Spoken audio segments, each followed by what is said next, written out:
Jared Vanderbilt is slowly becoming one of the most talked about names heading into this new NBA season, and it's not hard to understand why. From training camp buzz to insider praise, the noise around Vondo is growing. And if the hype is real, the league better start paying attention. J.J. Redick himself, along with whispers from within the Lakers organization, have highlighted how sharp and focused Vanderbilt looks. And here's the thing. If he's truly back to his 2023 form, this changes everything for the Lakers. We're talking about a player who, even when playing at maybe 70 or 80% of his capabilities last season, was still statistically one of the most versatile defenders in the entire league. Not just a fan take, actual numbers back that up. Even after going through a brutal double foot surgery, and yes, both feet, not just one, he still managed to defend 1 through 5 effectively. Let's pause on that for a second. This is a guy who literally had to relearn how to walk, and despite that, still brought defensive intensity most players can't match at full strength. But the real difference maker? That 2023 version of Vanderbilt was something else. That was the version that helped flip the switch for the Lakers when he first arrived. A defensive juggernaut with high energy, elite hustle, and the kind of intangibles that don't always show up in the box score, but absolutely win games. That version of Vondo turned the Lakers from a mediocre defensive unit to the best in the league almost overnight, especially when he shared the floor with Anthony Davis. His switchability, his anticipation, his relentless effort, it all came together and gave the Lakers a defensive identity. And now, the reports say he's moving well again. He's agile. He's not just healthy. He looks like that guy again. And if that turns out to be true, the Lakers might have one of the most important pieces for a deep playoff run already in their locker room. Because when we talk about what this Lakers team lacks the most, the first answer is defense. And Vanderbilt brings that in spades. He can lock down 1 through 3. He rebounds with force. He scrambles for loose balls. He pressures the ball handler full court. And he creates extra possessions through sheer grit and effort. These aren't minor things. These are winning plays that build momentum over 4 quarters. And look, we all know the conversation shifts when you mention offense. That's been the knock on him, right? But let's not overcomplicate this. Jared Vanderbilt doesn't need to become a sharpshooter. He doesn't need to suddenly average 20 points a night. All he needs is to become a decent offensive threat. We're talking 34 to 35% from three-point range. That's all. If he hits that mark, especially from the corners where he's already shown some touch, then we're looking at arguably the best 3 and D forward in basketball. Not hyperbole. His defense is already elite.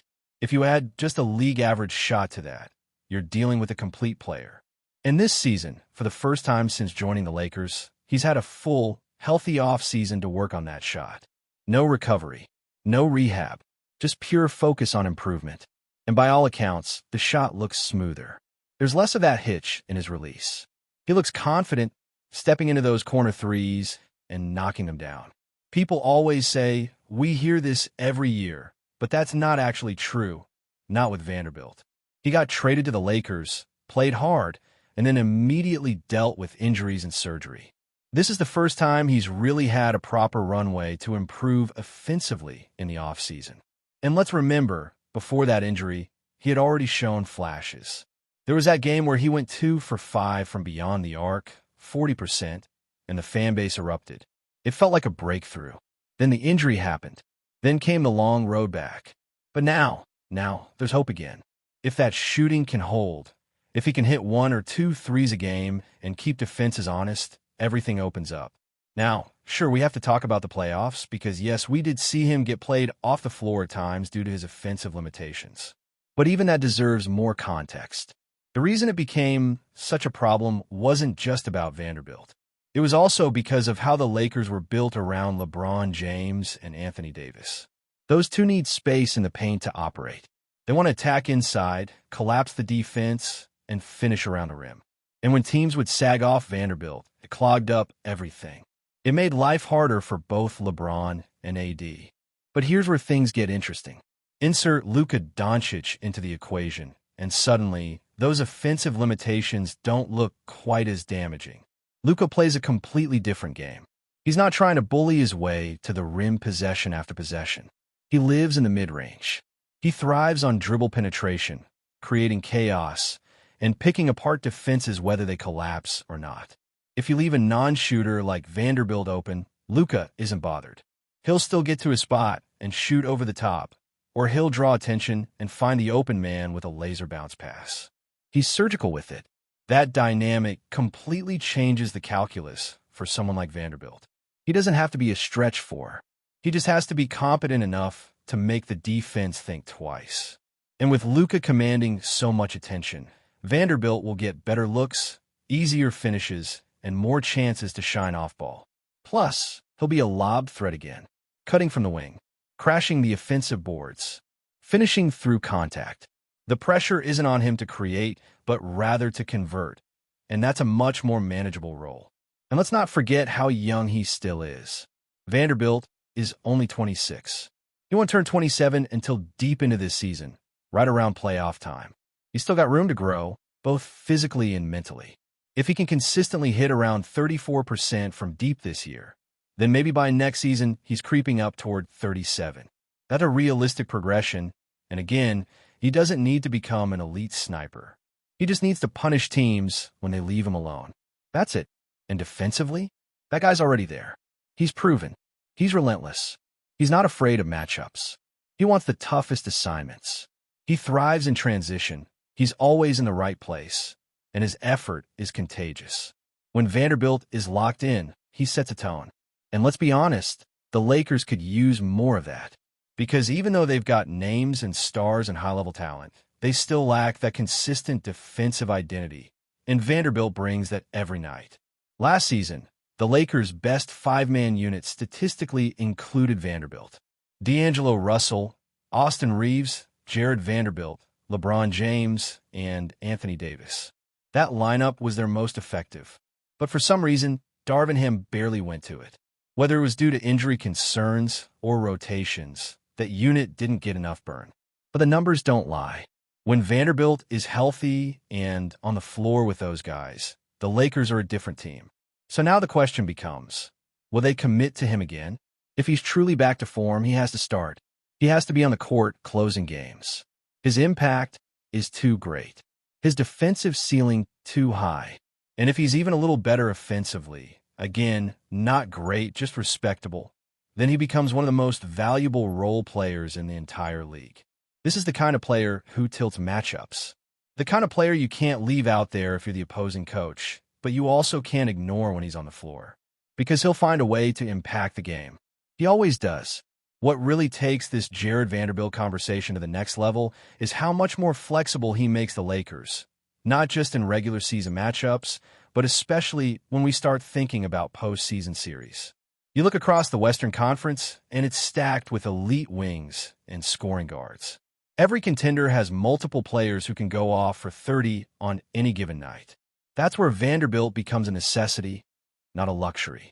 You're not just plugging him into the starting five because he's a fan favorite or because he brings energy.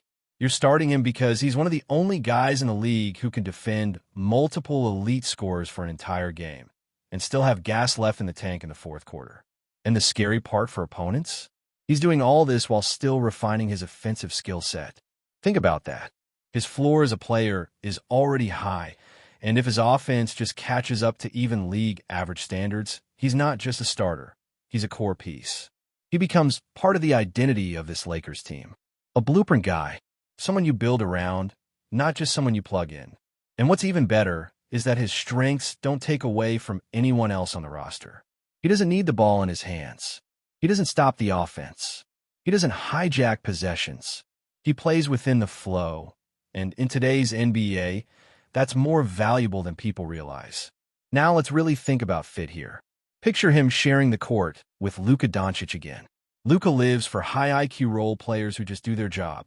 Guys who defend, rebound, finish plays, and don't complain about touches. That's Vanderbilt to a T. And if Luka is drawing two defenders constantly, and he will, Vanderbilt's going to get those free lanes to the basket. And Luka is going to find him. He always does. So now you've got a guy who can defend 1 through 5, who is finally healthy, whose shot looks smoother, who finishes plays, and who doesn't need touches to be effective. That's a perfect complementary piece for a ball-dominant star. But it's more than just offensive fit. The psychological side of Vanderbilt's game is also huge. You can feel the difference when he's on the court. The pace changes. The energy shifts. Suddenly, there's someone who dives for loose balls, who forces extra possessions, who makes the hustle plays that don't get on SportsCenter but completely shift momentum in real time. Those moments matter. Those moments win games. In the playoffs, when possessions slow down and every shot is contested and you need that extra edge to swing a quarter, Vanderbilt's presence becomes massive. He's not going to be the guy dropping 30, but he'll be the one who pokes the ball loose, tips a rebound, rotates early, baits a bad pass, gets a hand in the passing lane, and suddenly your team goes on an 8-0 run. That's impact. And that's something the Lakers lacked consistently last year. They had defensive spurts, but not a full-time defensive identity. There were nights they looked elite, especially with Anthony Davis holding down the paint, but other nights they got torched on the perimeter. Vanderbilt solves that. He takes pressure off everyone else. He allows guys like LeBron and AD to save energy for the offensive end, knowing he's out there taking on the toughest assignment. That's why his return to form is so crucial. It doesn't just make him better, it elevates everyone around him. Now, the one question mark that always lingers is consistency. Can Vanderbilt put it together for a full season? Can he stay healthy, keep that jumper respectable, and maintain his defensive intensity through an 82-game grind and into the playoffs? That's the part only time can answer. But based on everything we're hearing out of training camp, he's off to the right start. There's confidence in his body, in his movement, in his rhythm. That matters. When you're rehabbing for months, you're not just dealing with physical pain, you're dealing with doubt. And once that's gone, once you trust your feet again, your instincts come back, your reactions get faster, and you stop thinking, you just play. Before we continue, we ask that you leave a like and subscribe to the channel so you won't miss any exclusive Lakers updates. Moving on. In a stunning twist that has sent ripples across the NBA, whispers are growing louder that Kevin Durant has finally given the green light to join the Los Angeles Lakers. The mere idea of Durant donning the purple and gold jersey has been a topic of feverish speculation for months, but sources now hint that what was once a distant dream might be on the verge of reality. League insiders, speaking under the veil of anonymity, suggest that the prolific scorer has been quietly in talks with the Lakers front office, exploring a partnership that could redefine the team's championship ambitions. Durant, known for his lethal scoring and unmatched versatility, would instantly become the centerpiece of a Lakers squad already boasting superstar talent. The potential move has fans buzzing with excitement and rival franchises scrambling to assess the ramifications. While official confirmation remains elusive, social media has been ablaze with reactions, some skeptical, some ecstatic, but all captivated by the prospect. Analysts are already debating how Durant's presence might reshape the Western Conference power dynamics and what it means for LeBron James' quest for another title. Insiders claim that behind the scenes, negotiations have been delicate, balancing Durant's desire for a winning environment with the Lakers' strategic plans for roster construction. The buzz suggests that a deal could hinge on a few key trades or free agent maneuvers, but the energy around Los Angeles is unmistakable. Lakers faithful, ever hungry for glory, are dreaming of a team that could rival some of the league's greatest dynasties. Meanwhile, Durant's camp appears focused on timing and optics, ensuring that the star's move maximizes both competitive impact and personal brand visibility.